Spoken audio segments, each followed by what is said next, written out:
You see, something's going to happen. What? What's going to happen? Something wonderful. What? I understand how you feel. You see, it's all very clear to me now. Welcome to the Occult Rejects. This episode, I got myself and I got Liza, the Occult Reject mad scientist, with us. I got my boy Thresh, and I got my other homeboy Mike. You already know who they are. And we got a returning guest, someone that I always love having on. It is always an amazing, it's almost like story time. And the conversation normally goes kind of all over the place, but actually works well, and it's always just a great talk. It's one of those guests that when I can say that I had him on, I felt better afterwards.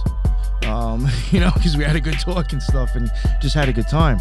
And I'm really happy to have him back on again, because he does have another adventure to talk about that he's been on. And we got Carl the Crusher with us tonight. Real quick, Carl, just for all the new listeners and people that may not know who you are from the show, please let them know kind of like what your deal is anyway and what's up with your YouTube and the stuff you do. Yeah, you can check me out all over the internet. Just I go by that nickname, Carl Crusher. I kind of follow a strategy where you can trademark your online persona, and it's a good way to utilize it as a business name and for taxes and all that. So yeah, you can find me through Carl Crusher everywhere. What I've really been involved in and working in a lot, especially over the last 5 years, is going to locations that it's obvious that the government has funded or sent secret programs with teams of people or individuals to try and look for evidence or proof of UFOs, UAPs, or strange paranormal supernatural phenomena. Also involved in the UFO crash recovery programs and whatnot. And in some of these places, it seems like there are just cover-ups that went on, and it's not what it seems. Maybe didn't have anything to do with UFOs at all. But in other locations, the evidence that connects into strange conspiracies, like everything from MK Ultra to crash recovery programs to even teams of people trying to make contact with things hidden underground or that frequent locations, is all part of the mix. And so I've been really fascinated with going to these spots, seeing what's real and what's not in these locations, and then also comparing it to kind of the ancient history and the legends that tie into the indigenous people that go clear back maybe thousands or tens of thousands of years before the government even existed there. Yeah. And so trying to find that common thread through everything and seeing, what's really there and what's not. And then taking a deeper personal perspective and look at it. And in fact, going to those spots and trying to make contact myself. If it seems like a valid location, what's really there? And is there something really going on? And can we still make contact with it like the government tried to do? So it's been a really fascinating journey over the last 5 years, trying to retrace those breadcrumb trails and find out what's going on. That's pretty cool, man. That's awesome. And, like I've said before, and eventually, I think sooner than later, finally, we'll start actually working on these documentaries. But I'll even say, eventually once I put all the stuff that I have, if it wasn't for Carl, I wouldn't have done any of it. So I have to say is his work is rather impressive, and it was inspirational for me to hit the streets and do my own stuff, too. I just need to finally edit it and put it out. But it's been recorded. That's it, man. Technically, I think it's all edited. I just need to do the voiceovers now. So, that's the hardest part probably. But that's really cool. There's a lot of tools now that'll make it a lot easier, like teleprompter tools and apps and AI that can help you put your words together the way that you want. I gotta look into teleprompter. Yeah, you could streamline a lot of that. Even TikTok has a teleprompter app where you can just plug in the text that you want and it'll scroll it and you can just screen record your audio. I like that. There's a ton of shortcuts, Nick. You'll figure it out. Yeah, I like that even just for myself, to read it, because we basically do we'll have pages of Google documents and notes and stuff. So it really will be like a script. So the teleprompter might be nice. So I don't have to keep moving my finger with the mouse. Yeah, just set up an iPad or a second screen and run one of those teleprompter apps. Put That's your pretty text cool. in there. I feel like I'm on the news. It's nice. Yeah, but what I was getting at is, I mean, you have a lot of impressive work. It's, I think, high quality stuff, and it really is cool to see somebody going out there and doing that.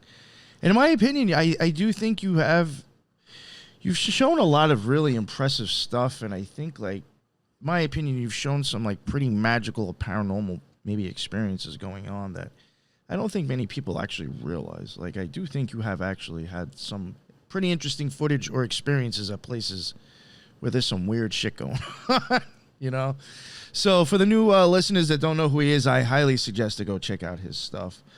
And I do know that recently you had just came back from Norway.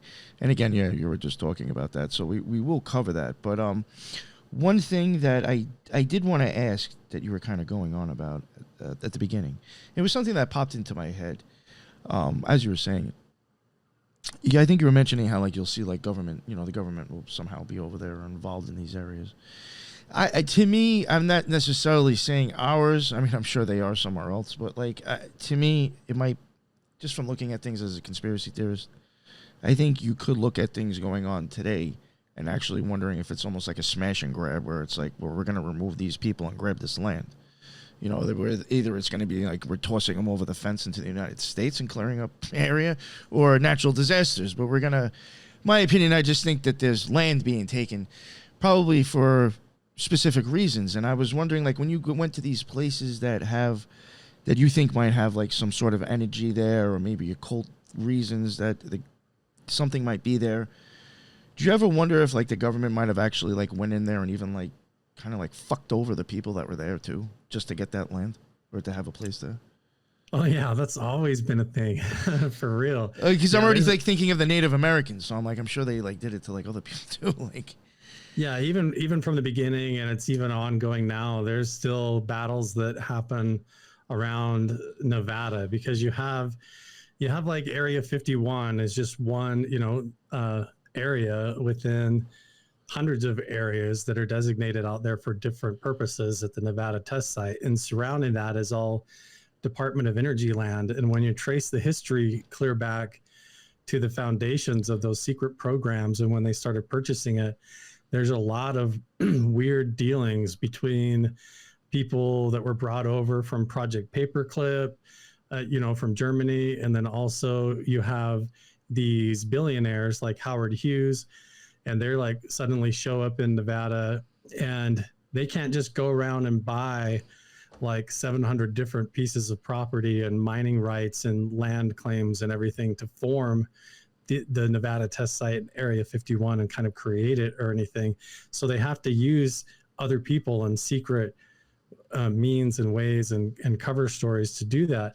Like the way that I ran into a lot around Utah and Nevada is that relationship directly between Howard Hughes and his government contracts that he got to develop secret technology or build airplanes or even boats and things like that.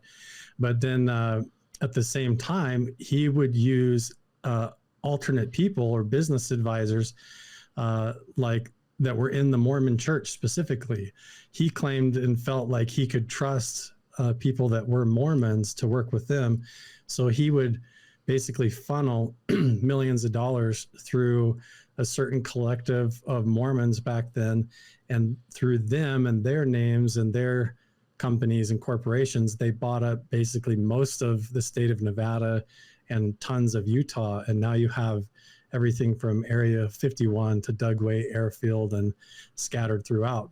But even still today, there's bordering farmers and people who have mining rights that are right up to the edge of the Nevada test site that are constantly in the news in the state of Nevada for being in disputes with the Department of Energy and with the government, because they basically will just come and take their land and start installing stuff, and there's nothing that you can do about it. They can just push you around, and there's not a whole lot that you can do other than talk to the media. And then the media, clear back historically to the day that it was founded and who owned it is all part of the problem too. So it is a big, complicated mess to try and unravel to get to the bottom of it, and really to find out what's really going on when it comes to supernatural stuff and UFOs or extraterrestrials, ultra terrestrials. Like, how much of that is really a smoke screen or a veil as a decoy to hide kind of these mafia dealings that go on between the government and land seizing and company private interests and stuff. So it's pretty wild. So I try to, that's why I'm interested also in these locations where they tie in to the ancient indigenous artifacts that overlap, because before any of that corporate interest and billions of dollars showed up to seize the land, who was there first and what they were doing, and then what is the common thread that continued whether the government was there or not. That's where it gets weird to me.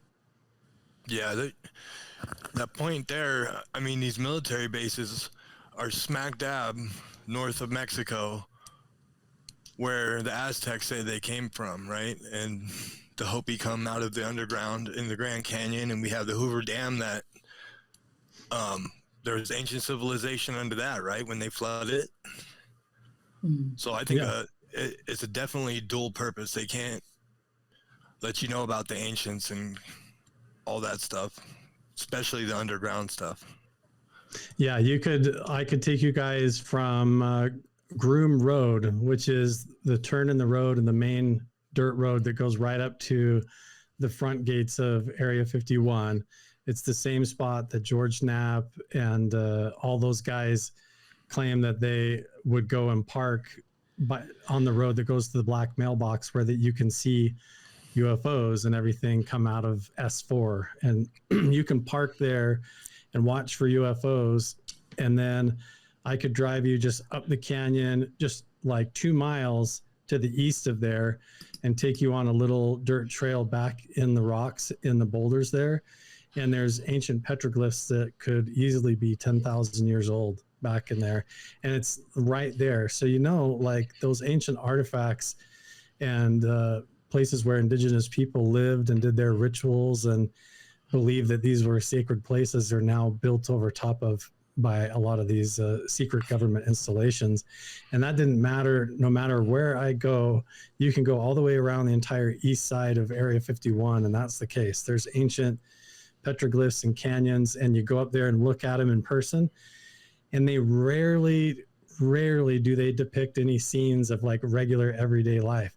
The scenes look like strange anthropomorphic figures. The petroglyphs and carvings that go back thousands of years, they don't even look human, and they don't even look like normal animals.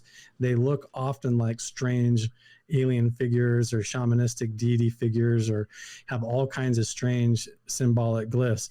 And that wraps around the entire Area 51, clear up through the state of Utah, and like you said, all the way down into Mexico and South America. And you go over onto the west side over there, and you have Pyramid Lake, and the carvings around the lake over there, they predate the pyramids in Egypt.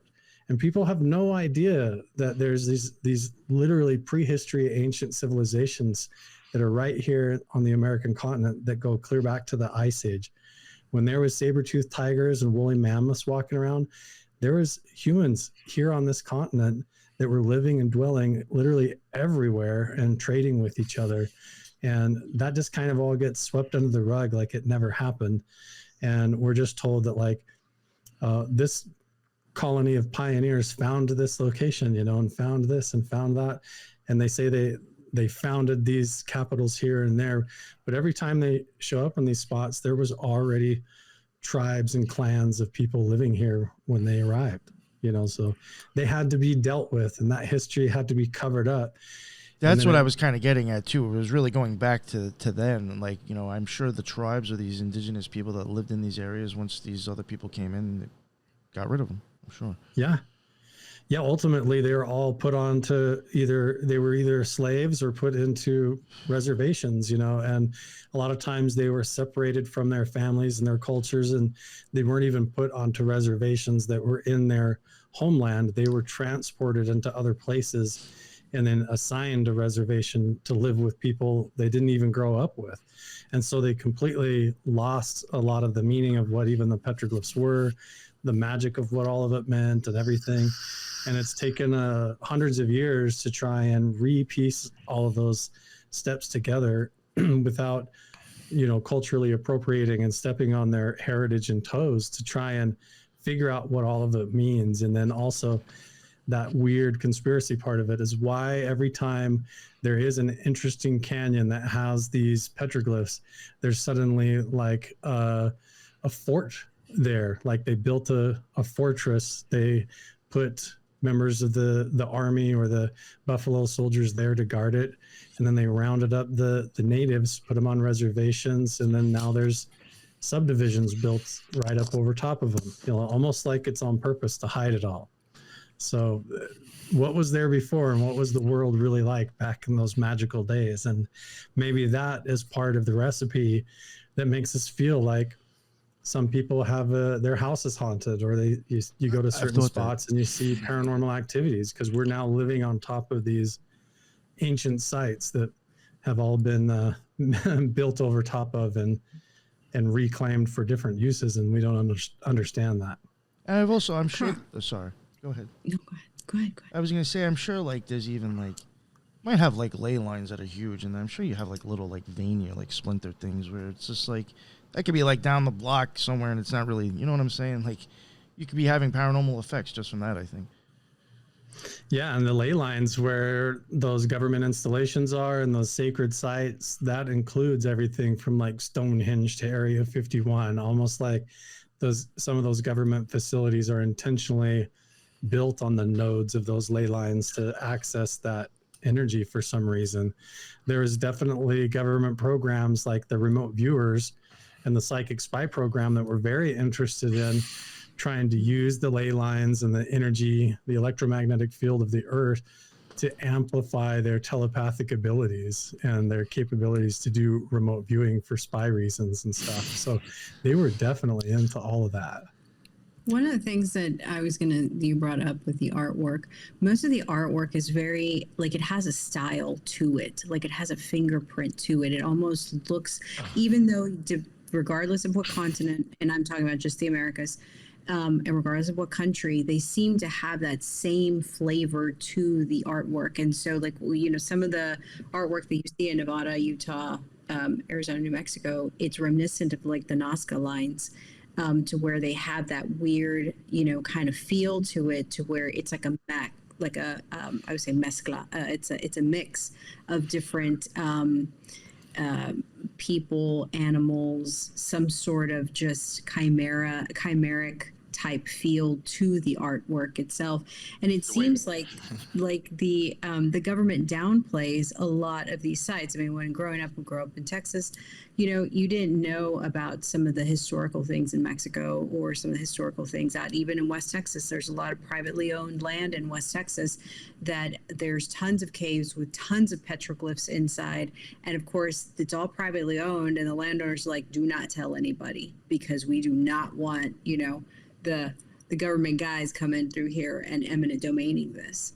And so you have a lot of that, and it all follows the Rocky Mountain backbone all the way clear down into South America, which is very interesting. And then the second point that I wanted to make, that you talked about how the Mormon Church was heavily involved with kind of this seizing of land, you have it coinciding with the seizing of land and all of this testing and what have you, and the remote viewing. And you also have, and every time somebody mentions Department of Energy, it always strikes me as so odd that the Department of Energy fully funded the Human Genome Project, where they wanted to know everything about the genome of the human species and have it mapped out. And it just strikes me as odd that the Department of Energy would be interested in something like that, and how much money of the Department of Energy goes into genomic research nationwide.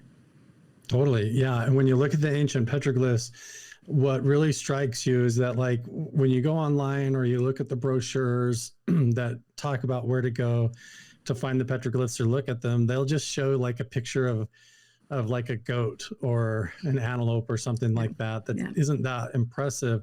But when you get there and you really look around, it's pretty crazy. Like, the goat is usually just a very small feature, and there's all kinds of elaborate stories and details that go way beyond that, connected to the stars and solar alignments and all kinds of things.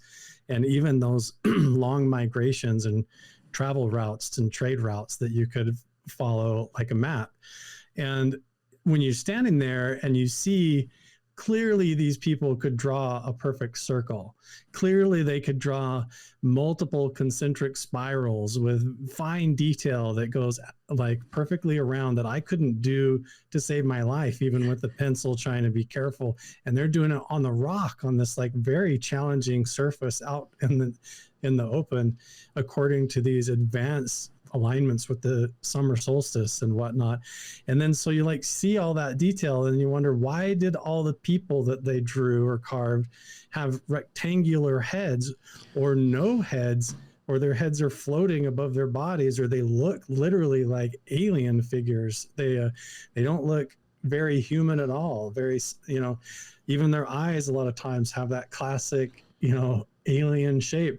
Sometimes they even have auras and symbols around them that even indigenous people will straight up confirm when you ask them that these were the star people, and the reason that he has no feet or no legs is because he is half here and half in this other dimension, or comes from this other universe or parallel place. And so they'll even confirm all of that to you. And I think that, like you said, the government and the DEA and the Human Genome Project is a big underlying aspect of it, all the way back to, you mentioned even like the Mormon Church and its involvement. A lot of people don't realize that their official name is the Church of Jesus Christ of Latter-day Saints. Everybody knows them as the Mormon Church. For generations has been highly invested in promoting the belief in genealogy work and family history work among its members. Yes. And when I was a full member and I was all the way on the High Council, I was actually in charge of a whole family history research center, in charge of managing the whole place and staffing it and running youth groups and everything. And all of that happened. And I was there right when the Mormon Church did an entire partnership with Ancestry.com, the website, which was also owned by a member of the Mormon Church that started Ancestry.com. And so through Ancestry.com and these other subsidiaries, they suddenly introduced, did you know that you could prove all of your ancestry by sending in and requesting a mouth swab and sending off your DNA, and they'll tell you and confirm what your heritage is through a DNA study. Right. Well, all of that DNA that went with Ancestry.com through the Mormon Church literally got sold to Blackstone and then to BlackRock, who has this giant AI system that they can catalog all this stuff in. And clear back when all this is going on, when you look at some of the secret programs that the government was into with that genome project and what the Department of Energy was doing, they were looking at ways like almost like Neuralink. Could you use the white blood cells like from the inside of a swab from someone's mouth, and could you use that remotely as a sort of lie detector? Meaning, like, there's actual experiments that they did when Colonel John Alexander was in charge of a lot of these non-lethal weapons programs, where they were experimenting to see like if you hooked me up to a polygraph and did a lie detector test on me, is there more effective ways to tell if I'm telling the truth or lying or not for interrogations and things? And they actually found out that it didn't matter. You could take a swab from someone's mouth and fly it clear on the other side of the world, or take it down on a submarine, or even up in outer space. And they could watch the white blood cells that they harvested from your mouth from a DNA swab. And they could tell when they asked the person questions clear back in the lab, the reaction that they got out of those cells in the Petri dish, they could tell whether the person was lying or not. Yes. They could tell by the reaction of the energy within those molecules in the Petri dish that it was still somehow quantumly connected to the individual, even though they're not even touching the person. And that created this whole different split in these secret programs.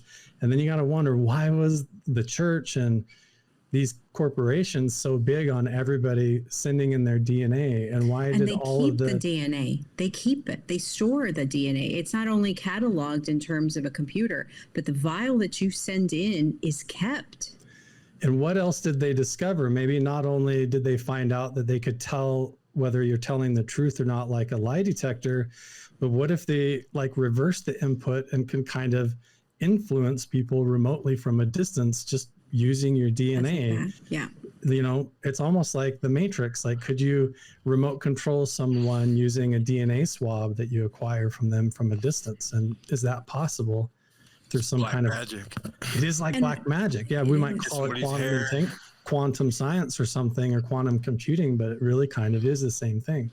And the Nazi doctor, Dr. Death, I can't remember his name right now off the top of my head. It'll come to me later, but he was doing a lot of experiments on twins, identical twins. And I do feel that that is exactly what he was looking for. In my mind, I feel that was a precursor to quantum entanglement. If I can affect identical cells, which identical twins, they weren't siblings, they weren't fraternal twins, they were identical twins. If I can affect the cells of one identical twin, will it influence the cells of someone else? And I do think that exactly what you're talking about with the white blood cells and the influences from distances apart, I do think that that's what he was looking for back then when he was doing those testings on the twins. Absolutely. One of the key players in that was a researcher called Andrija Puharich, and he came over from Israel and was one of the original members of like MK Ultra. And there's videos of him on YouTube where he openly admits that there was Nazi groups based out of Europe and over in Germany still to his day that were sending him letters and messages trying to basically recruit him for covert reasons and everything. And he was one of the founding principal people that ended up over at the Stanford Research Institute, mentoring Hal Puthoff and Uri Geller, Colonel John Alexander. You can go watch a recent podcast with Colonel John Alexander on the Danny Jones podcast. And towards the end, it's like the last 30 minutes of that show, he talks about this entire program where they were taking swabs out of people's mouths, and he personally was a subject in the experiments hooked up to lie detectors, and he lays it all out right in the podcast like they were actively doing that back in the generation. And what's interesting is that was all baked into this kind of somehow, if it's real, reverse engineering process that they were trying to uncover, that apparently when there was UFO crashes or extraterrestrial contact, this concept of telepathy or being able to fly the craft using mind control was completely new and complete, like you said, black magic to them. So how could these alien entities or ultra terrestrials pilot their craft around using no controls? And how can they almost seemingly read our thoughts or know what we're doing and preemptively interact with us at distances that don't make sense? And so there's that strange layer of, why do they even have that question? Why were they even curious about trying to see if that was real? And why were they willing to get their hands dirty to figure out and turn it into a technology? Why? But as a cost to that, you know, the American people and citizens and just innocent people of the world are just naively sending in their mouth swabs off to these companies just because they want to know if they're really related to the King of Norway or something. And they have no idea that some of these nefarious things could be done with their DNA at all. They have no clue. No clue. And they're not reading the fine print, and they don't even fathom that people could be doing unethical things that they don't want with that. One of the main things, and this is the last point I'll make about, white blood cells, is that one of the main things with white blood cells, they've done the whole experiment. There you go. Is white blood cells, the receptors on the actual white blood cells are called MHC classes. And you can perceive or smell the pheromones of the differentiation of different receptors on the white blood cells. And so when you say, oh, I'm so attracted to that person, the attraction is measured by the genetic drift that you are from smelling the receptors on the white blood cells. Yeah. And so the fact that you can perceive that cognitively in some way and measure attraction, that in and of itself, I think, is also dangerous if they're storing your white blood cells somewhere and later for experiments happen. Yeah, and whether it's like utilizing the white blood cells or injecting nanotechnology as a second layer of that, getting you to inhale it through certain microbots or whatever, all of this is weird conspiracy stuff. But when you go and look at the timelines and the people involved, there's even videos that the History Channel has on YouTube right now where they're talking about DARPA and secret funded mind control technology. Are aliens inserting chips into people to remotely observe them or to remotely control them? And then as you're watching this whole video that's supposed to be about alien abductions, Travis Taylor from Skinwalker Ranch will show up in that video, and he's talking about DARPA remote control mind technology where they can use radio frequencies and target people's brains, and it might cause Havana syndrome. And it's like all layered into Skinwalker Ranch and UFOs, and the same characters show up, whether you're talking about radio controlling Manchurian candidates with with radar towers or mind control technology, or whether you're looking for aliens with the same tech. And so it's weird how, to me, it's like the two hands or the two gloves go together. They're just on different hands. And so you have this unethical aspect that was willing to get their hands dirty through the Cold War and after Project Paperclip that stumbled into all of this UFO stuff and alien contact along the way. And then both of them had to be dealt with. And I honestly think that's why a lot of disclosure has been such a challenge for the Pentagon and for the government. It's because they know that when they release documentation that proves, okay, yeah, back in 1947, we had a UFO that we came in contact with or crashed or we recovered that had entities in it. What comes along with that information is a whole lot of this messy, unethical experimentation and corporate warfare that went on trying to be the ones to figure it all out and how it worked and what they were willing to do and what they did to innocent people to get those answers. Because at the same time, like, they were just as worried that Russia or China was doing the same thing and going to get ahead of us. And so there was that whole battle over weapons technology that became the priority over telling people the truth. Real quick, I just wanted just about the ley lines and the technology with that. So I don't know if you know anything about Colorado Springs out here, but Nikola Tesla came out here to do experiments, and the reason why he came was the ley line, right? He knew this was the place where there was low enough air pressure, you were high enough, you were in the right spot. And he also would talk about pyramid power before anybody, and he thought that maybe they were conductors of power. And it's something about the geology out here, the mix of rose granite, sandstone, and limestone, right? And so he came out here, and his experiments were successful, and the stuff he reported was like the universe was alive, that when he pulled it up out of the ground and the charge that he would feel, and he thought there was others contacting him, like the universe itself. And then he leaves, everything gets squashed, and now if you fast track today, we're surrounded by military bases. We have something called NORAD out here, which uses the ionosphere just like he wanted to. So it taps the ionosphere and it uses it, bounce signals off it, and all of that. And Michael Aquino, the psychological operations guy, worked there for a while. So we see UFOs and the lights in the sky, strange phenomena all the time out here. It's always been a hot spot for that. We have our own Skinwalker Ranch out here, the Elizabeth Ranch. And so it's that weird thing. It's all three. You will find all three things. You'll find the government up to their tricks, but it's almost like the ions themselves. If you can take them, if you can give them, you can take them out. And that was a part of what he wrote about in Mind War. So I just wanted to bring that up.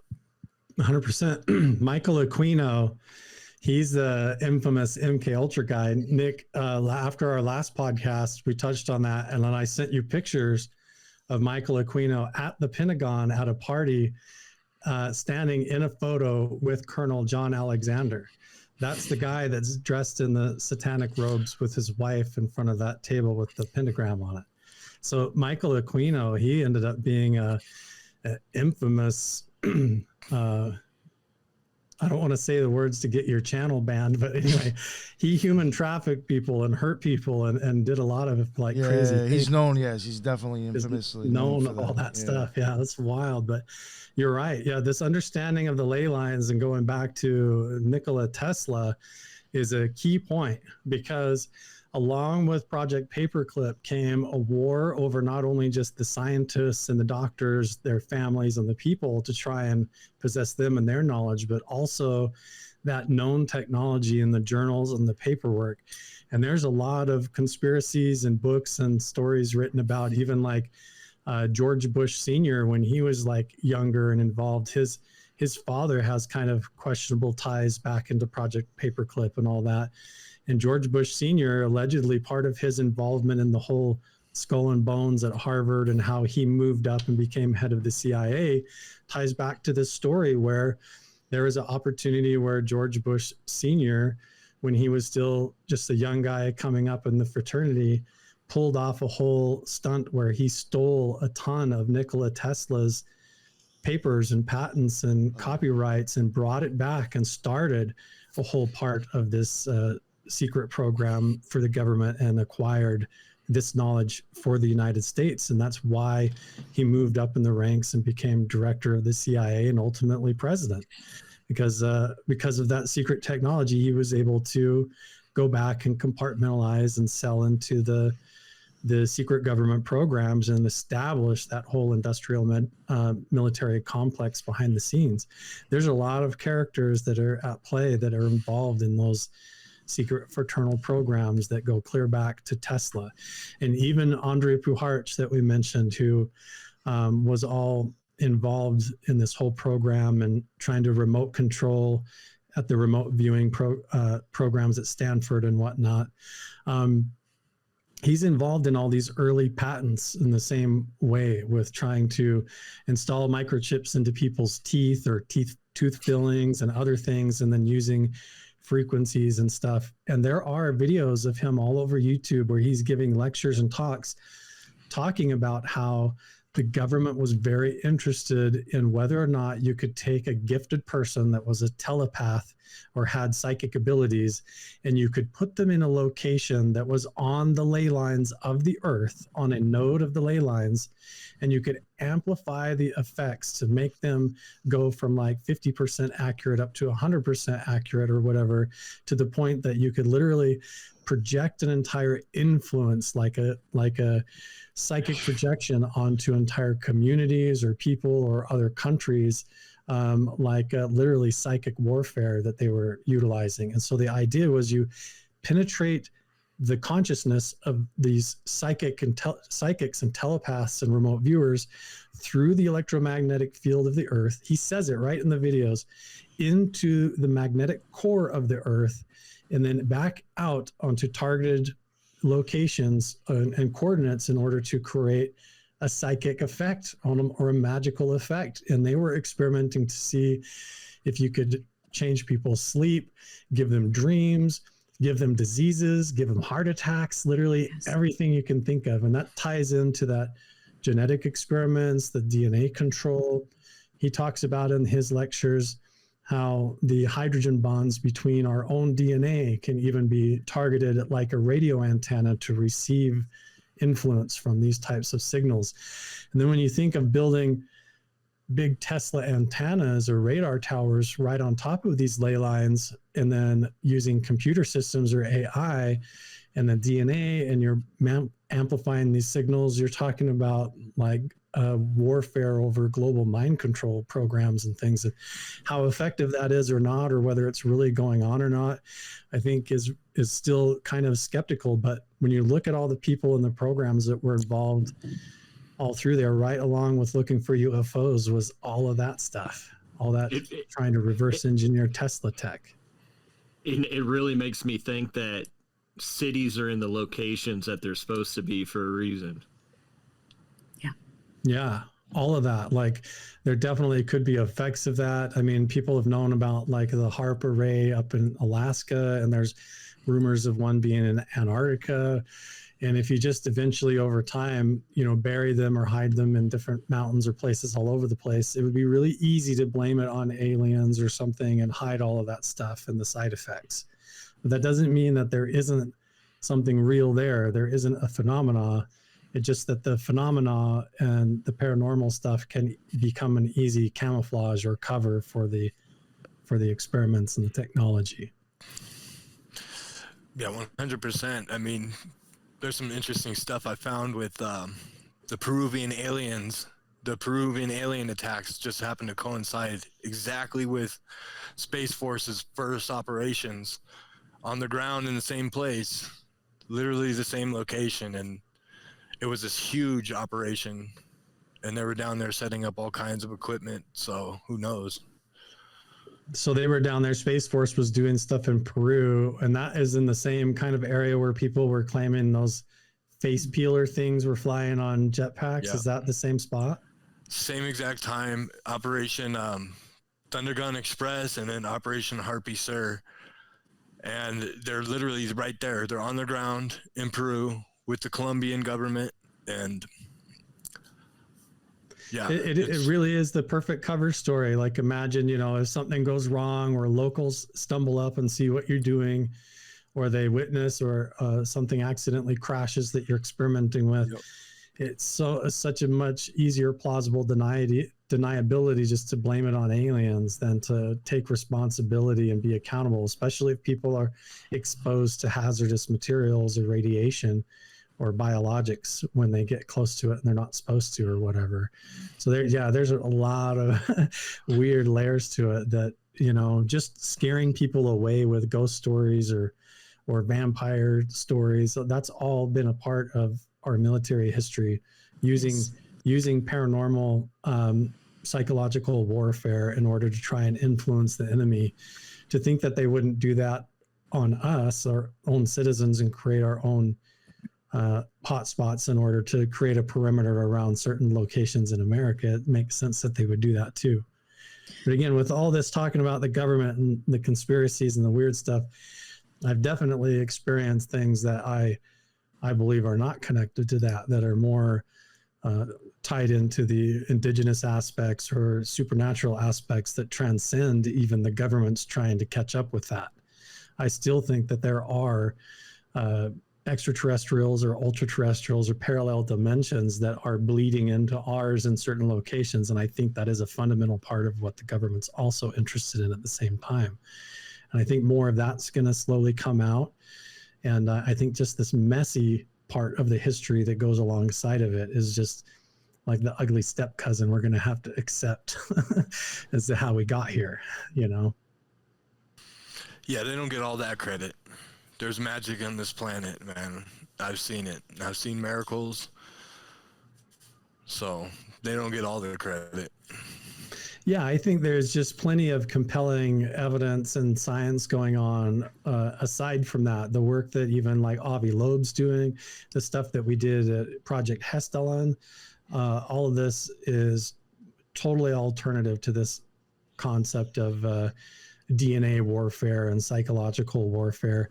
There is really some kind of a phenomena, whether it's another form of life, like if there's plasma in the thermosphere that can take on properties like a form of non-biological life that's coming down onto our planet, interacting with us and going into and out of the earth, and we perceive all of that as extraterrestrial. It could be something like that, or there is some kind of time dilation between space-time where the past and the future and our current linear timeline creates this effect or phenomena where as we're living our physical lives from day to day, it's like we're in the current of the stream of time from the past to the present to the future. And it's like a fish that has to continually swim forward from one moment to the next. And there's a phenomena that's not within that same stream, that's not within the timeline, that's like a fisherman standing on the banks looking at all of us, that can come and pluck us out of the water and show us this other dimension, and can come into our dimension and interact with us. But it doesn't obey by the same rules. It doesn't follow the same linear flow of time that we do. And I think that's what we're evolving into understanding with what the phenomena really is.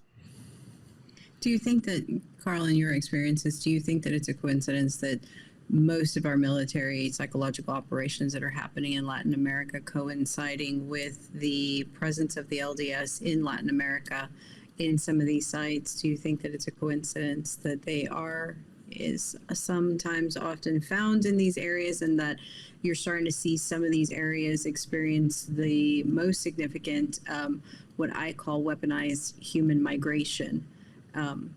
Away from these areas, and like Nick so intuitively said, I feel like it's a land grab as well. Yeah, and even deeper than a land grab is a cultural and heritage grab, a psychological grab, a hijacking of generational knowledge and education and oral tradition that gets robbed and lost. And so not only the land gets stolen, but also the stories and all of that get lost over time. And so, yeah, you're totally right. I think there's, whether they realize it or not, as everyday members, there has always been an underlying kind of agenda within the Mormon Church that is to basically convince the entire population of the world that you are of the tribe of Israel. You're one of the 12 lost tribes. And if you're not, then you're adopted in, and then you become a part of Zion, and you become a part of the flock or the fold, and a member of the children of Israel. And ultimately, this is supposed to be a global movement. And it doesn't matter if you're from Guatemala, if you're a Shoshone or Navajo, or if you're from the Philippines or South Africa. The idea is, let's adopt you into a tribe of Israel, and we're going to tell you what your heritage is and how it fits into the Judeo-Christian narrative and the Bible and the Book of Mormon and the doctrine that we want you to follow along with. And ultimately, that includes telling you what underwear to wear, giving you a new name, and making very serious covenants in the rituals that you make as you get further and further into that organization, to where who you actually are, where your heritage comes from, and what your ancestors used to do and how they connected with the universe is completely hijacked, completely lost to you. And you have to almost abandon your family and faith and everything and go out into nature to try and find it again. And that's what I had to do. And I see that's what's going on all over the world, not just with Mormonism, but a lot of corporations that have their own special interests and reasons for doing it. And what's interesting about Mormonism is that ultimately their God, their belief, this isn't to be sacrilegious, you can look it right up on their websites, right in their scriptures, is technically an alien man named Elohim who comes from the Kolob star system. He's not even a man from Earth. He's not even from our solar system or universe. He comes from Kolob, this Kolob star system, and he lived a life on another planet. So technically he's like an alien, kind of like Scientology or something. So there's that weird special interest and overlap to where even if leadership in the church actually believes that it's true, there are reasons for helping the government do what they're doing, and or the government also utilizing them as an additional kind of secret 3-letter agency or whatever they can use. It's all kind of for the same purposes. But there is a ton of government infiltration and involvement and embedding all the way back to when Brigham Young moved the Saints west into Salt Lake Valley and changed it from Mexico territory into part of the United States, ultimately. Even, not to bring it up again, but like even the work that Justin did on the show with the CIA and the Rotary Club being involved in the Mormon Church was just mind-blowing in itself. I mean, it just basically showed connections straight to the CIA at some point. So 100%, yeah. I mean, BYU campus is the only one college campus in the United States that has CIA recruiting office right on the campus, and right across I-15. I just came back there. I went up to Idaho to visit my mom. And when you're driving past Salt Lake City, church headquarters, and the whole Capitol, if you look west across I-15 is a major NSA headquarters built in the side of the mountain. Huge NSA headquarters. And all of that, is founded and built in conjunction with the church. And so there's a part of it where you just have to say, that's kind of what America is. We are a big Judeo-Christian country, and Mormonism is an aspect of it. It is a leg of the country that exists, and these three-letter agencies and military organizations are why we're one of the dominant and top countries in the world, and why it's nice to live here and everything. But when it doesn't seem to pan out, and when you see people struggling, and when you see, not to get into a ton of politics, but billions and billions of dollars going to these foreign countries and wars and things that could be used to help homeless veterans here in the United States, I think it deserves criticism. I think the major religions that are doing it deserve the criticism, and so does the government and the military if they're doing it. Somebody should be watchdogging it, and someone should be whistleblowing it and questioning it. Well, I think as taxpayers, you should demand a receipt to know exactly where all of your pennies are going to and what departments they're filtering through. Yeah, and when you even look back on your own life, I have memories in my own childhood where, I was pulled out of class and did these hearing tests, and then put in these little special programs where we were doing probably weird little MK Ultra tests where they were testing my abilities or hearing and my memory and weird things. And it's like, shouldn't have to be a part of that. Just let me be a kid, let us have our privacy. There's a level of this, when they're trying to read your thoughts or control your thoughts or invade your technology, that's ultimately they're just being peeping Toms, let us live our lives and trust us to be good people.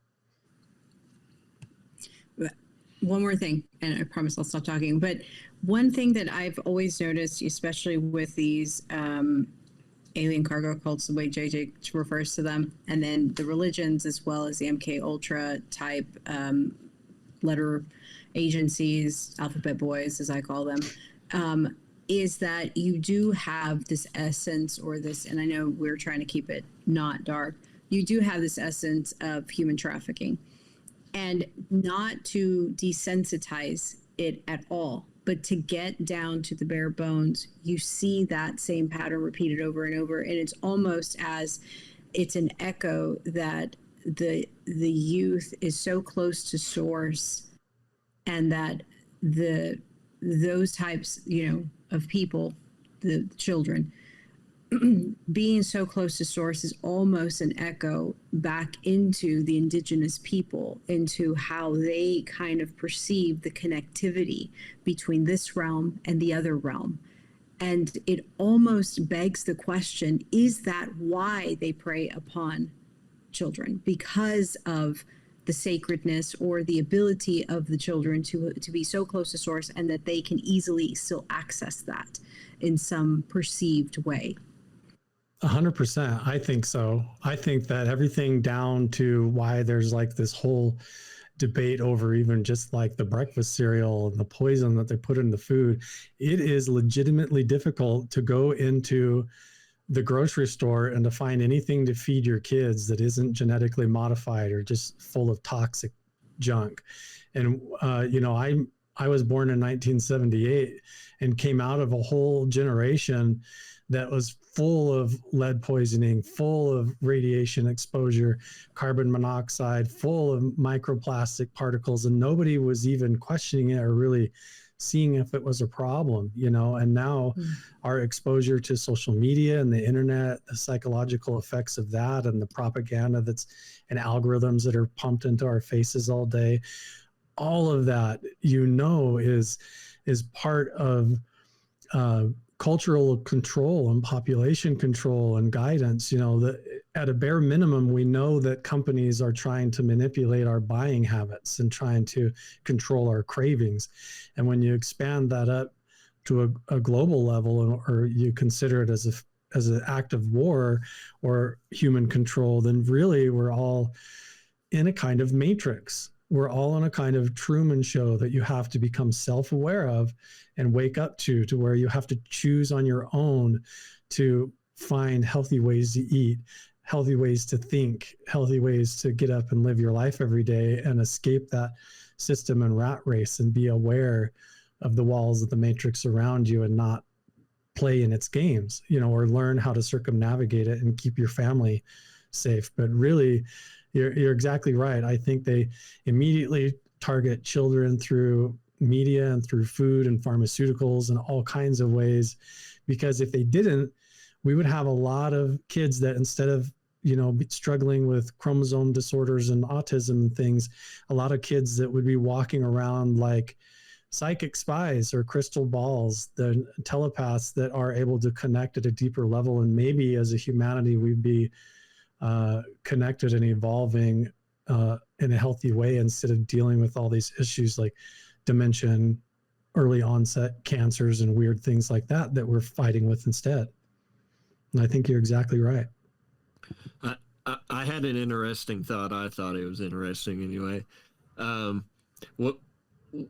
When I did the ancestry thing years ago, I always had Native American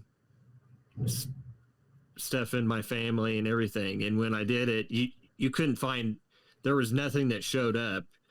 And then when I looked it up, there's like something that has to do with specifically like native DNA, that it like all other DNA in the world is easily tracked except for the native DNA for some reason or something like that. And then I was also thinking on how much human trafficking is going on the reservations and missing people and stuff like that. I don't know. Yeah, it is a big thing. Yeah, I even in some of the YouTube videos that I do around in this region, when I work up next to reservation lands a lot, I try to raise awareness around the missing Indigenous women and children problem, because it is a huge problem on reservation. Just women and kids go missing. And again, it's really easy to blame it on like paranormal stuff or alien abductions or alternate dimensions that they fall through, when it really could just be unethical things going on, and they're easy targets, for this type of crime. But yeah, it's a sketchy thing. It's one of the reasons why I think a lot of good researchers that get into this topic, they get excited. Like, I want to go to Skinwalker Ranch. I want to go to Area 51. They want to have a cool experience and see UFOs or encounter that. And when they really dig into it, they're like, uh-oh, and they run into the government's secret left hand, and they realize the unethical stuff that also went on there. And there's a lot of people that freaks them out, and they suddenly flip, and you see their videos or their content become really conspiratorial or outraged, and they're trying to burn everything down and against this and that and calling people out, or they literally will just disappear and they stop making videos and posts altogether, and you never hear from them again. I've reached those crossroads multiple times where I've had to decide, do I still want to do this, or like why am I even going down this path when every time I go here, like I'm looking for what's supposed to be a buried UFO, and I keep running into these locations where Howard Hughes partnered with this Mormon guy, Frank Gay, and they did some mind control experiment with a radar system here. Like, why do I keep running into that when I'm looking for aliens, And it's literally just a part of it that went alongside of like what they were trying to do. They were using those kids to try and talk to aliens. It's both. It's literally going to be both. And that's why disclosure is going to be difficult, and why it's hard for them to release things out, because it's like a whole can of worms with all this dark stuff that goes right alongside of it that happened too. Yes. And Nick and I have talked about that, about how the whole children thing and the swirling, the abyss and all that other stuff probably has a whole other meaning that we are not privy to, because it's on a whole nother level, because their studies have yet to be revealed and released what they had been doing with, trying to talk to, whether it is extraterrestrials, whether it is interdimensional beings, whether it is crossing the abyss, and they needed a conduit. The conduit was, such types of people that were closest to source. That's the best definition I can give. Super easy then through the public education system, that when everybody's in elementary school, there's a day when you go in and you do your hearing test, you get checked for scoliosis, you do a little this and that, and they do the screenings and they decide who's going to go to special ed and who's going to go over here into these different classes or whatever. And all that's sorted out. And ultimately you're either part of the group that gets suppressed with all their junk food and artificial systems and TV to try and keep your abilities quiet, or you get promoted up and moved in and groomed into these special programs and then recruited. As I have started working on writing my autobiography, I can see this string of events that ties clear back into my grandpa, my dad, and some of my uncles and things that were involved in some weird programs for the government, where there was moments where I was definitely groomed, tested, taken and checked for things, and had people come to my school and pull me out of class and show up at my house like I was on track to be part of some kind of a program. And I chose instead to go on a Mormon mission and to come home and live a completely different alternative life, and didn't want to go that route. But I could see how one simple decision would have completely put me on a path that could have landed me in some psychic spy remote viewing program for some espionage or CIA thing. I have no idea. But I can look back and see how I was clearly kind of groomed through that, clear back into elementary school at different times. And if people really looked through the questionable events of their life, if it's full of strange supernatural interaction, it might be the same. And so I think they definitely handpick people, and then when you're of the right age, they give you an offer, and they recruit you into their team and their program for that.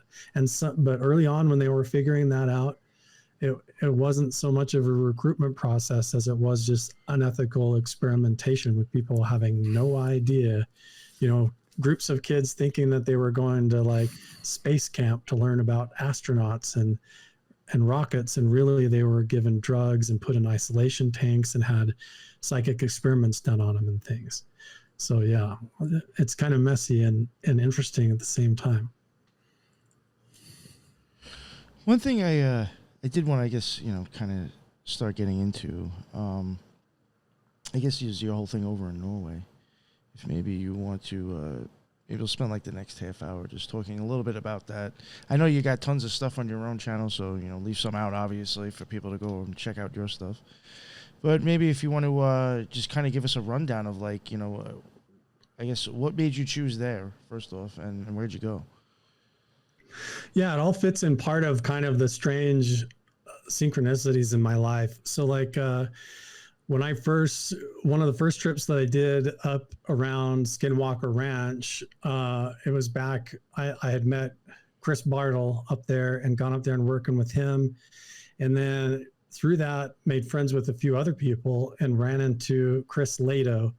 And Chris Lato was doing an experiment with a group of people up there where they were launching a weather balloon that had all these advanced sensors on it, trying to see if there was something in the sky above Vernal, or like a UFO or anything that wasn't supposed to be there. And it was just kind of like for a lot of media exposure and to show that like there's research going on, but it was like a real study with the whole team analyzing the data and everything. But really it was like a first attempt. And so when I got up there and they realized I did filmmaking and documentary work, they invited me to come along and like film the whole experience where they were launching the balloon. And at that balloon launching, while we were setting everything up, Paul Hynek was there. Paul Hynek is the son of J. Allen Hynek. And J. Allen Hynek was the lead member of Project Blue Book, which was a major government-funded project to look into the validity of whether there was UFOs or not, whether there was extraterrestrial contact or not. It was kind of the first real big government funded program into the phenomena to see if it was real.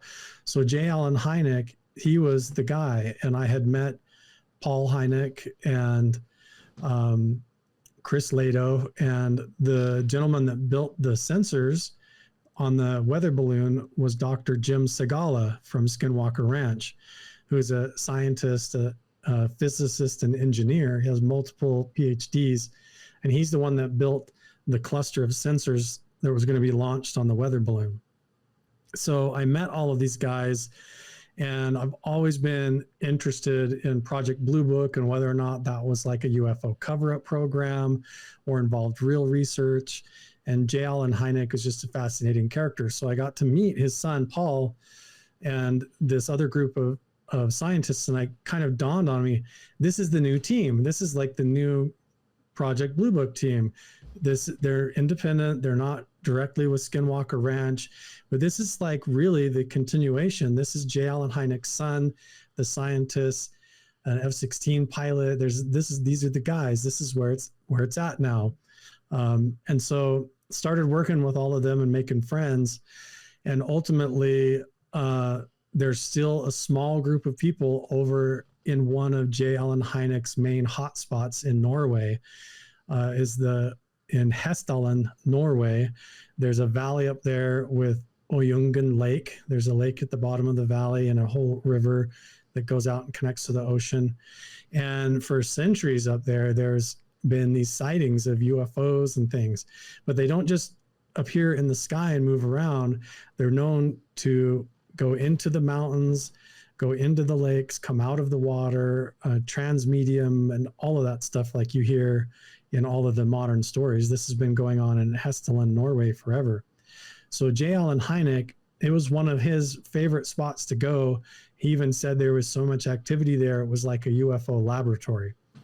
So earlier this year, the research team at Hessdalen said that they were getting ready to do maintenance on their sensors. They have a whole shed there that has 360 cameras and outdoor observation equipment and advanced sensor equipment. And they were going to do maintenance on this. And Jim Segala wanted to install some of our equipment in that box at the command station so that we could also collect data and contribute to the efforts there. So the goal was to send me over to not only film the whole experience, but also install and upgrade some of the sensor equipment at Hessdalen. But also they did a whole community event, like a meet and greet thing where several of us got up and did presentations and gave talks about the research that we're doing. And there was scientists from Ireland and Germany and from the Ukraine and all over that got up and talked about how they were secretly involved in UFO research and why they were in Hessdalen and why they were there involved in the equipment and the sensors in the shack. And so that was the whole reason that I went, was to go there and to do that. But it was cool. There was every night that we were there, we split up into two separate camps. And in camp 2, they did a guided group meditation specifically to try and make contact, like CE5. I was just going to say, was this like some Greer stuff right here? Yeah. Totally. Yeah. It's like their own version. So they literally played all the audio and all that. There was a lady that did a whole guided conversation for like 10 minutes before, and then we did like a group meditation. So like in camp 2, they do that to try and telepathically communicate with the phenomenon to see if it will appear. And then everybody up at camp 1 is like there with binoculars, night vision, and their cameras, and hanging out, talking and sharing stories and seeing what you can see and all that at the same time. And so the very first night there had like tons of awesome sightings of very bizarre phenomena in the sky. And then even after like everybody broke camp and went back to go to sleep, like between 1 to 1:30 in the morning, we did our own little private meditation, just 3 of us on the back deck of our cabin. And right where we were asking, we saw this light appear. It got bigger and bigger, and it came down and hovered above the mountain. And then it even looked like it like landed and moved through the trees, like the Rendlesham Forest incident, like a block of light moving through the trees. And it was very strange. But we filmed tons of weird stuff like that the whole time we were there. It was a very cool trip. That's wild, man. I didn't know it was actually all that deep. Well, I'm not saying that deep, but I didn't know there was that much to it for why you went there. That's pretty impressive. Yeah, there's tons of guys there. I didn't realize that they had that much equipment already going there and collecting data ongoing. Like when I got there, it was all under maintenance and they were tearing it apart, putting it back together and stuff. So I didn't get to see any of the data off of the stuff that I saw, but I definitely witnessed a lot and filmed it.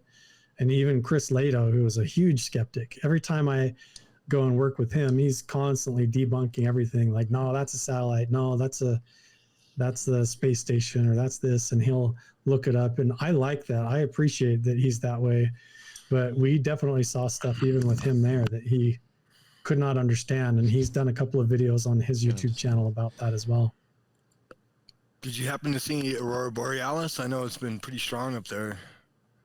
Yeah, it was the first time I got to see that as well. It was very cool. First night. In fact, that's the one reason I stayed up so late till like 1:30 in the morning and saw that thing come down and looked like it landed on the ground, was because I wanted to stay up to see the Northern Lights, and definitely got to see it. It looks like a big frequency coming out of the sky, you know, like a giant crystal castle or something. It's really cool. Yeah, and do you think it could possibly be some sort of plasma entities? Because it seems like there's a few different phenomena, but these emanations of light, these balls of light that change, they seem sometimes to be organic or have personalities of their own. And if it's coming from the sun, we're all made out of the sun, right? So if it's plasma actually coming through, I mean, who knows? But it's very interesting. Yeah, there was a scientist there at the Project Hessdalen that gave a presentation, and he didn't touch on it too much, but he is one of the contributors and authors on a scientific paper and journal that came out that is called Extraterrestrial Life in the Thermosphere, that just, I think, came out last year. And basically, there's multiple universities and scientists that are looking into this. And what it is the idea that in the just outside of our atmosphere, in the thermosphere, in the magnetic atmosphere of the Earth that shields us from solar radiation, they're discovering a lot of proof and evidence that goes clear back in the data, clear to like moon missions when we went to the moon and back, where things were filmed outside the spaceship and stuff out the windows, where they're figuring out that in the upper thermosphere, there's a phenomena where these microscopic crystals, or literally like particles of dirt, get trapped in the very upper atmosphere of our planet, in the thermosphere, and they get swirling around basically like in an eddy, like in the swirling part of a river. They get caught in that swirl up above where the Aurora Borealis is in the sky. And that swirling of these crystalline particles will form into structures that look like forms of DNA and RNA and all kinds of weird geometric shapes that look like early cellular life or biological life up in the thermosphere.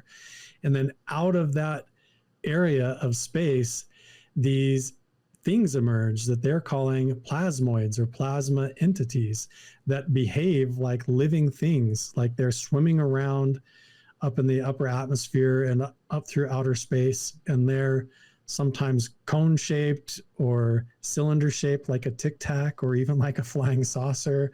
They shape shift and move around. Sometimes they're just like a ball of light, but they're recording that these things move around like they have conscious thought and intelligence of some kind, where they're decision making. They they interact with each other. Sometimes 2 or 3 of them will merge and become one and then split apart. And there's huge scientific articles that are coming out about all of this. And honestly, when I was up at Project Hessdalen, and after talking to Magnus and understanding some of this perspective on the research that's going on there, a lot of what we saw and filmed, that even what you would look at and just think is a shooting star going across the sky, when you really look at it closely, fits the description of like these plasma entities, it's almost like a new form of life. So plasma is another form of matter that is non-biological, and if it is able to have a form of consciousness or a level of behaving like a life form, then it's basically like these things that could be what we're perceiving as UFOs could almost be like these plasma hummingbird things that fly around in our skies, but they can be as big as like a football stadium in size. They can be as small as a ping pong ball, or as big as a bus. And so what they are and what they actually are and how they get there is really fascinating. But there is quite a bit of fascinating scientific journals and articles that are coming out kind of leaning in that direction, like along with it just being maybe there is like actual spaceships with aliens in it crashing at certain points, but as part as this part of the phenomena, these light craft, balls of light, these plasma phenomena, and maybe even plasma entities could be another form of life that we're realizing exists alongside of us and just exists at a different frequency or kind of an alternate dimension of reality that we're really aware of. And so they kind of fall in our blind spot, but they could be right there alongside of us, and we could be confusing them as UFOs and UAPs a lot. Yeah, kind of like sorry, Mike, like the opposite of that would be almost like a shadow being or something, maybe. Yeah, definitely. Like I would say that like the shadow entities or shadow beings could either be like a trickster manipulation effect that maybe they can do, or like you're saying, if they come from an alternate dimension, they might, like if these plasma entities or light beings exist in the thermosphere, the upper atmosphere, maybe there is some kind of a basement dimension or sub-frequency that's more of a darker force or darker entities that appears as shadow figures. But somehow I do think that the phenomena is interconnected. I think that the conversation about UFOs and paranormal activity should be the same conversation. And I think when you even go back and look at the stories, and every classic story all the way back to abduction cases and things, they all are enmeshed with paranormal involvement, seeing dead relatives and all of that right alongside apparently seeing what you think are aliens. And so I think there's just something deeper going on than just beings coming from another planet. I think that they actually live here alongside us. And when we say alongside us, I don't necessarily think that they just like live underground. I think that they live in the same way that multiple songs can live on the same iPod, or like you can have multiple movies saved on the same DVR. I think we have different parallel realities and parallel dimensions that exist alongside of us in the same space. It's just a matter of tuning into those and accessing them, or figuring out the spots where they bleed together. It's kind of fascinating. Just like when you have an old cassette tape or an old VHS tape, when you record on the one side and then you flip the tape over and record again, sometimes there's phantom sound or static that comes through from the other side where the recordings are overlapped. And I think some of what we're experiencing has to do with that. Our dimension of reality is enmeshed together with these parallel dimensions, and at certain times we get a glimpse of that, or they actually crash together and merge.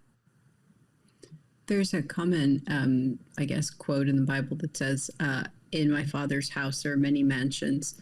I've always thought it to mean in my Father's house there are many dimensions. That's a good way of looking at it. Yes. Yeah. So if you think about it, and going based on what you're saying, if they live alongside us, they're just in different dimensions. Yes, I think that's really cool to take that perspective, and instead of thinking of the old school way of looking at that, like there's castles in the sky or something up in outer space out there. I'm sure there are planets and things, but when we realize it's right here overlapped alongside of us, and it's some sort of a quantum thing that's enmeshed with our consciousness and awareness and evolution, it's a different ball game. It's like, it's like the show Stranger Things, realizing that there's the whole upside down. There's this whole magical dimension, like Land of the Lost, that exists alongside of us that we are unaware of.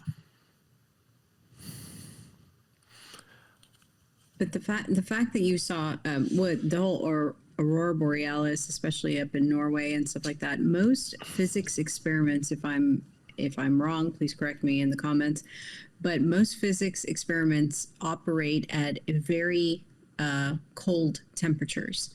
And so it strikes me as odd that you would see plasma-esque type things like an aurora borealis in such cold environments and such least amount of magnetic I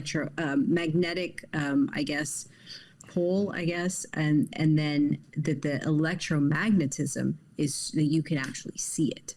I don't know, like it brings in all those experiments into question. Right, all those, right, the formula pieces is really interesting. You go up above the Arctic Circle and you have all that formula that makes it prime. Even the fact that when you go to Hessdalen up there, you're just up in the mountains to a point where there's no light pollution and you can just see the sky, and how that makes all of your equipment work better, not having the electromagnetic interference of the city and other buildings around. You're just in the middle of nowhere.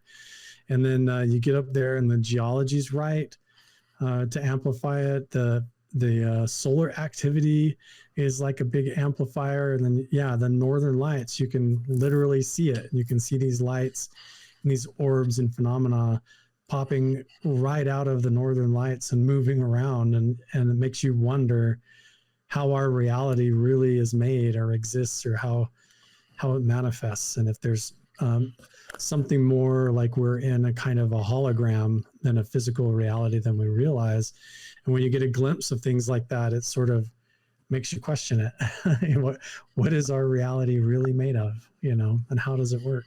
And the aurora, I think it evokes that out of you. When you see it for the first time, it makes you, it's very dreamy and supernatural looking to see it. And you realize, wow, we're really in the middle of something magical here on the planet. That's very cool. I think of Hyperborea and the entrance to Agartha being up there, the esotericism. And when you get into a lot of the theosophy and stuff, a lot of them believe that the secret chiefs, the ascended masters, that there are others, that they are very influential and that they've always been there. And a lot of them believe they come from Hyperborea, a mythical land in the north, or Agartha, a mythical underworld, right? And it's like you go through these magical orders one by one. They all have secret chiefs. They all have the others. There's always the ascended masters who broke out of time and are, the eternal ones, right? It's very interesting. Yeah, absolutely. All of that exists. Go ahead. Sorry, Carl. Isn't it like a rainbow bridge? Yeah. The Bifrost, the rainbow bridge that goes to Valhalla. So in Norway, in the Viking lore, it was the bridge that went from this world to heaven or up to Valhalla. The spirit world was like a rainbow bridge.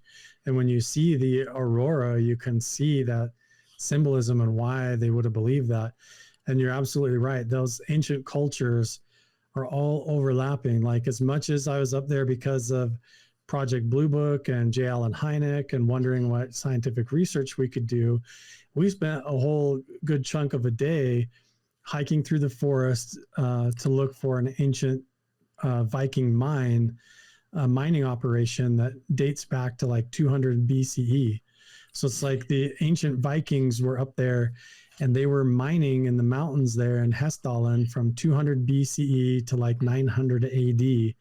And so they estimated that the iron that came out of those mountains actually was all of the iron that was traded down and became all the swords, the helmets and shields of the Roman Empire that conquered the world. And so the iron ore probably came from that exact valley where the UFOs are seen up there. And so I was saying in the car and the whole way there and on the hike, looking around, I'm looking for Viking runes on the rocks. And I'm thinking to myself, like, if there was that big of a mining operation, I guarantee you there was a group of these Vikings up here that lived at Hesteland along Oyungen Lake that were doing pagan rituals probably for that entire time, that had some kind of their own version of geomancy, like Stonehenge or ritual stone rocks or pillars and rune carvings. And they were trying to telepathically communicate with like what they call the Fae folk, you know, the elves, the Ents, the fairies, and all of that stuff from their folklore, along with their gods like Odin and Loki and all of them, and trying to communicate with the deities of nature. And in all of those places, just like we were talking about Area 51, you can go out there in the boulders right next door, not very far, and there's ancient petroglyphs. You go up to Hestalen, where the government was looking for UFOs coming in and out of the lake there in the mountain there, and you've got these ancient Viking settlements that go clear back into the 200 BCE where they were doing stuff. And so you have to wonder, you know, that same connection again, human consciousness interfacing, just like we're doing with CE5 at Camp 2, a group of people sitting around like in a circle, meditating, putting and projecting out your telepathic consciousness into the universe or into the earth like a beacon, and then trying to communicate with something that's there, something above us or beyond us, to show up and communicate. And how that may have happened for ancient civilizations and Vikings, it might have been way more direct, way more potent, because they weren't walking around all day with cell phones in their faces. They weren't walking around all day thinking about their 9-to-5 job and having to pay their bills and all this bullshit that we have to think about. They woke up every day and that was their life. There was no escaping it. It was like live or die to communicate with the gods, or to have the Mother Nature listen to you, to show you where to go find food or fish or water and all that. So as you couldn't separate it. And that was, the indigenous people got up every day and they had to pay attention to those clues and how the gods and all these entities were communicating with them, just as a way to stay alive. And I think it's fascinating when you go back into that ancient history. It's always there. I have yet to go to a place that was real, that had actual activity going on, that didn't have also that overlapping layer of the ancient history that goes back into some kind of mystical rituals that have to do with, like you said, an ascended master. Like here in Nevada was Wovoka of the Paiute, who was doing the ghost dance. Same thing. They claim that he was traveling through time and teleporting and controlling the weather, and that he was like a time travel shaman. And you have the same stories here in Nevada as over in Norway, as down in Peru. And it's like there was a time period where human civilization kind of figured that puzzle piece out. And then you see civilization emerge into giant pyramids and Angkor Wat and these like major civilizations that came and then vanished. And we don't really know what happened or why, but I'm really fascinated with that, why that ancient puzzle piece is always there. It's not just the government, it's always those strange shamanistic rituals going on too. You know, I looked at some of your petroglyphs that you showed, and the ones that are really striking, and it's things that I've been seeing everywhere throughout Mesoamerica and South America, is the waving guy, the guy waving. Now Quetzalcoatl is seen doing that in a lot of the Aztec drawings that I saw, some of the crazy ones where they're wearing a skin suit, but also down in Peru. And then I saw them on your site. Was that in New Mexico? Southern Utah, and then all the way up to Skinwalker Ranch. That was one of the more like shocking things that I saw, was like basically within a 3-day time period, I was at a location here in southern Utah on the bottom left southwest corner of Utah. And then I drove all the way up to the border of Skinwalker Ranch and hiked up the canyon connected to Skinwalker Ranch and saw both that same figure of that same shaman figure with his hand up, one hand up and one hand down that I had seen in both places. And he's a figure that looks like he has almost like deer ears or like cow ears on the side of his head and horns on the top of his head. There's some kind of an energy between the horns. And he has a normal human shaped body, or maybe like he's wearing a tunic or something. But then, yes, he always has 5 fingers on one hand and 4 on the other. And then sometimes he just has legs and no feet. And other times he has feet, but there's 3 toes like a bird's foot. So it's like he's half man, half animal, a mix of like 2 animals. And he's showing that he has all the fingers on one hand and he's missing a finger on the other. And even on the one leg and his feet, sometimes the 3 toes, the toes on the same side where he's missing a finger, the toes are curled.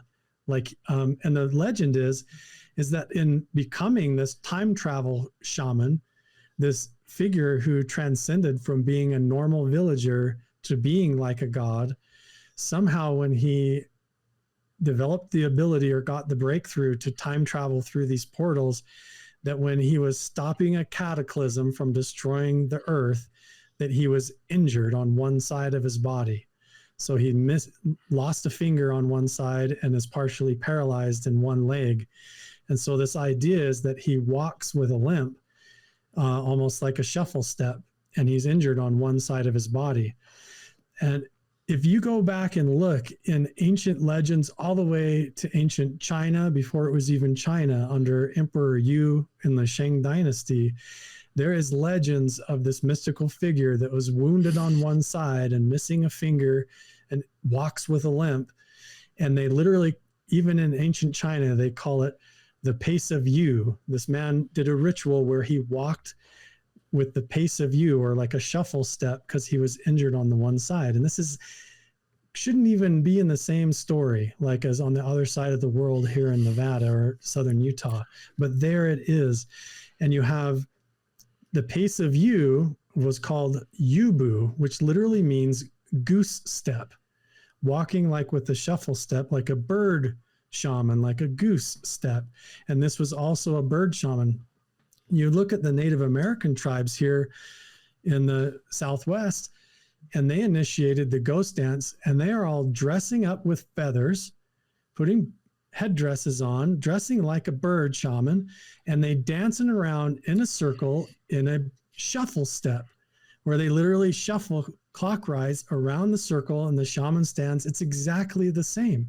So how did they, completely opposite sides of the planet, develop the exact same, like you said, almost cargo cult mentality, where they're emulating this figure of the bird shaman that showed up and saved them, or was going to protect them from some cataclysm or disaster from happening? And it's these completely uncontacted civilizations and people that lived on opposite sides of the planet have the same legends of these same figures that showed up and taught them. And it's carved in the rocks in these amazing, elaborate ways. And then when you go there and you experience mystical things yourself, it takes it to a whole other level, and you kind of wonder what was really going on. I think a lot of this is results of magic. I think, like my experience, I do think, just in my opinion, I do think people can tap into like a universal consciousness with magic. So I have wondered if that's why you'll have a lot of the same shit all over the place. Because like, it's almost like some of it is, and if it's correct, or my opinion as well, I do think for certain people there may be common experiences or visions that they may have before the magic happens. I think that's why you'll see repeated ideas in other places, because it's just their shared experience, but maybe they're using their art's a little bit different looking because of where they are. Maybe their birds in that area that's common might be different than another area, but like I think, the art does mimic, because I think shared experiences that you've had with maybe magic that I think it taps into a consciousness that people can share from. Definitely. I did like a Native American series for Nick a long time ago. It was like one of the first episodes I did. Yeah, that shit was great too. And that was one of the things I touched on, was like how these birdmen are pictured all over the world. And then like a lot of the times they have like the bags in their hand, like got that Gucci bag. Yeah, I kind of the Anunnaki were all, half of them were birdmen, right? Yeah. Yeah, and then the star people of the Hopi and all that, they have bags.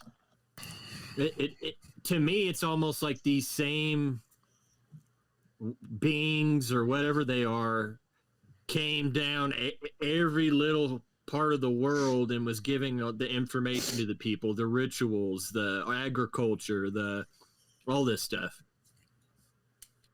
Yeah, and when you think about even if the mystery of the handbags is simply that these beings showed up and taught them how to do farming, taught them how to plant seeds or how to pollinate different crops to grow apples and to do that. So the civilization went from being nomadic and based on migration to actually being able to stay in one place and have food based on the cycles of the earth, and to grow crops and to have a harvest and to understand the cycles of the earth and weather in a different way.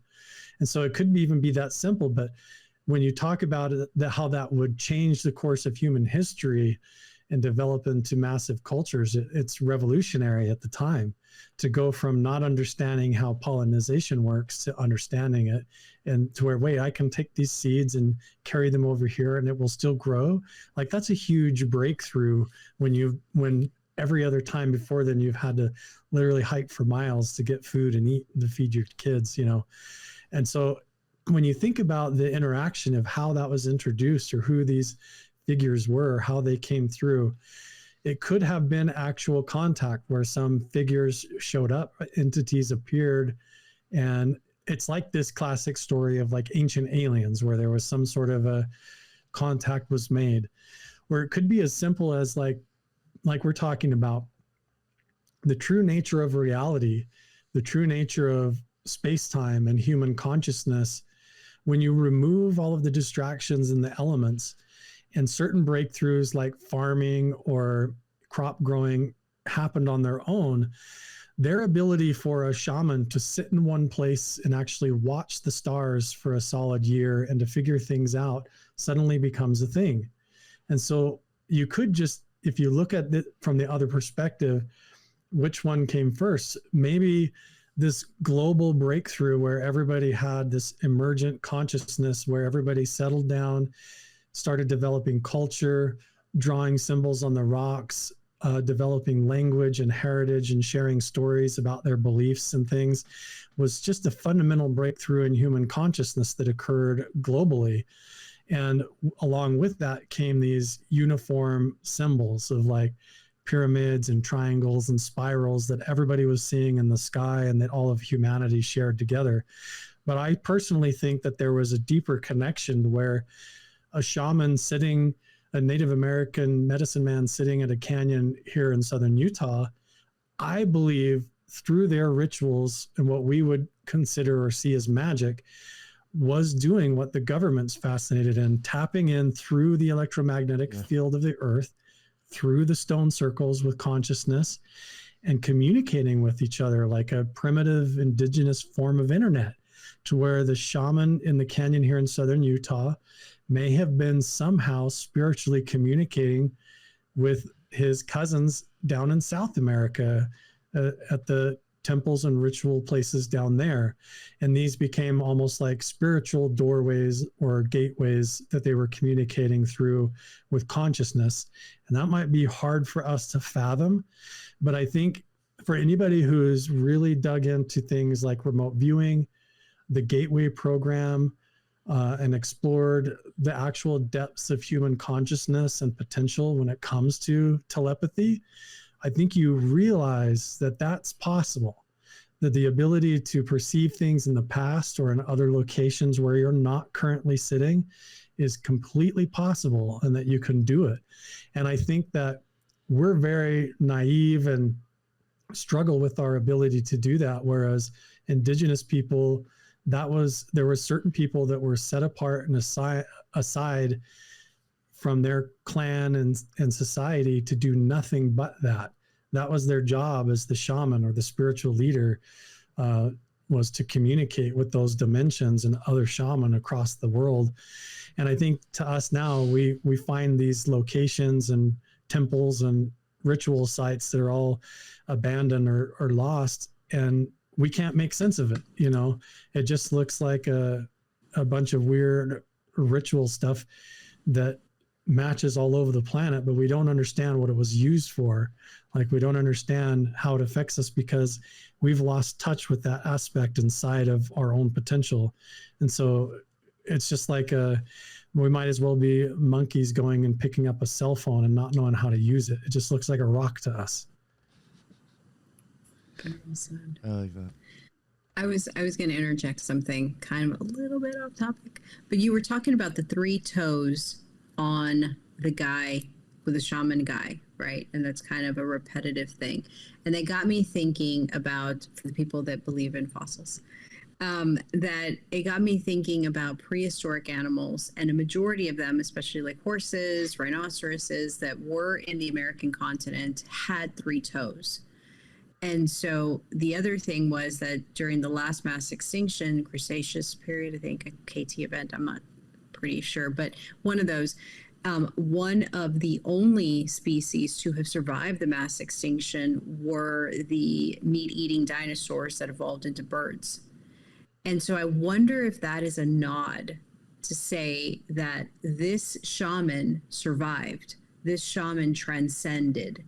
You know what I mean? It just like the birds transcended the mass extinction, because, you know, birds have 3 toes, you know, and that you had those dinosaurs that only had 3 toes that did survive, and they evolved into birds, and then they were the only ones that basically carried on the rest of the flora fauna type thing. So I know that it's kind of an offshoot, doesn't really tie in, but the 3 toes really got me, and that's very, very specific.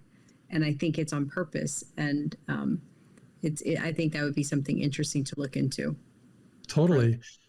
I think it's very relevant, actually, because the symbolism of the bird shaman or the bird feet always is next to or in conjunction with these solar alignments and spirals that monitor the timeline or manifest the power of that bird shaman. And they're always depicted a lot of times as having a snake head or a snake tail. So you have the bird shaman along with the serpent, which is the same as with Quetzalcoatl, which is the feathered serpent. And so you have this duality or paradoxical meaning for the shaman having, you know, like the serpent is lord over the earth and lord over the underworld. So you have the mega serpent or the python or whatever that descends into the underworld and sleeps at the bottom of the rivers and is king of that dimension of the basement reality or the underworld dimension. And the birds or the feathered symbolism and having the bird feet is like a manifestation of him achieving power over the heavens as well. So here you have this shamanistic figure who somehow, like you said, is an ascended master who has now achieved the ability to have power over the heavens and the underworld, over the sky and over the earth. And so it's like the unification of the birds and the serpents. But on that strange, just the fossil layer, the scientific level, to go there, a lot of these locations you go up to where you see the bird shaman depicted in the canyons, you go even right here behind my house, I can go up there and show you petroglyphs of the bird shaman, and then drive not very far up the dirt road, and there's 3-toed fossilized dinosaur tracks right in the sandstone out in the middle of the desert, where they ran through the riverbeds, and then their footprints fossilized. And then I'll say even something that's very controversial that's not accepted. I've found and seen petroglyphs and pictographs that are up canyons that are not marked. They're not designated. Nobody even knows that they're there. And there are carvings of people right next to dinosaurs, like humans and Brontosaurus and T-Rex lived at the exact same time. And that was not supposed to have happened. There's supposed to be millions of years of separation between dinosaurs and human beings. But I could take you all to places, at least three different locations where I know that there's, where I've seen petroglyphs that are of dinosaurs and humans alongside each other, and that should not exist. That should not have happened. So either they remote viewed that and they saw it and they drew it, or they drew what they saw. There was stuff that overlapped that we don't know about. That's an interesting way to put it, is a vision that they saw and they drew it. Could have been.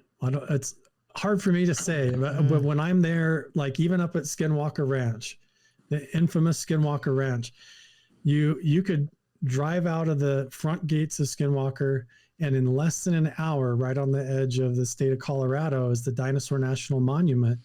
And there's the exact same types of petroglyphs and figures carved in the rocks right there next to a giant dinosaur fossil research and archaeology museum. And they're both like the same place. I mean, in the same day, you can go and visit both places and you wonder what was really going on here in the past. What must it have been like for ancient indigenous people to be hiking up these canyons and to see these bones laying here, like, and wonder what the heck that was? That's super weird. Or did they live alongside of each other and we're just told that they were extinct? Maybe they weren't. Yeah. There does seem to be some like bad connection, so instead of it getting any worse, I think I'm going to kind of try to just wrap it up now. Thank you all for coming on. Carl, that was again, amazing story. Always love having you on. We talked about a bunch of different things. I can definitely come up with an interesting title for this one. Thank you very much. Lisa, thank you very much again for coming on. Thrash, my man, thank you. I appreciate you coming on as well. And Mike, always appreciate you as well, sir. Thank you all for coming on, bringing questions and your own ideas and opinions. Carl, again, it's always a pleasure, man. I really do hope, one day we will actually meet in person. So, still crossing my fingers for that. Maybe this summer I'll try to come out there. But yeah, Carl, let everybody know again where they can find your stuff. Yeah, just look up on YouTube or any of your favorite apps just for Carl Crusher, and you should be able to find my content. I usually organize everything in playlists. So if you're interested in one area, whether it's Skinwalker Ranch or Norway or government conspiracies or whatever, I try to keep it organized so you can follow the parts that you like. So just go check all of that out. But yeah, I appreciate you guys having me back on. I love coming on the show because there's no like agenda to the talking points. It literally goes where everybody's curious. Like we were saying, like we're hanging out just like around the campfire, and this is what we would be talking about anyways. And that's good for people to see. I think it's fun. Oh no, definitely. Yeah. I always know there's just so many things. Like, I was even I've told people in the past, when you've come on, I was like, there's going to be so many different topics we're going to touch on. Like, don't worry. Like, it's going to be, it may seem like it goes all over the place, but it makes sense. And it always comes back to like, at the end anyway. And it's always a great talk. So this episode was just like the rest of them. And I really, truly enjoyed it. I always appreciate when you make the time to come on, Carl. Again, thank you. And that is the end of another Occult Rejects. And until the next one, everybody be well. Later.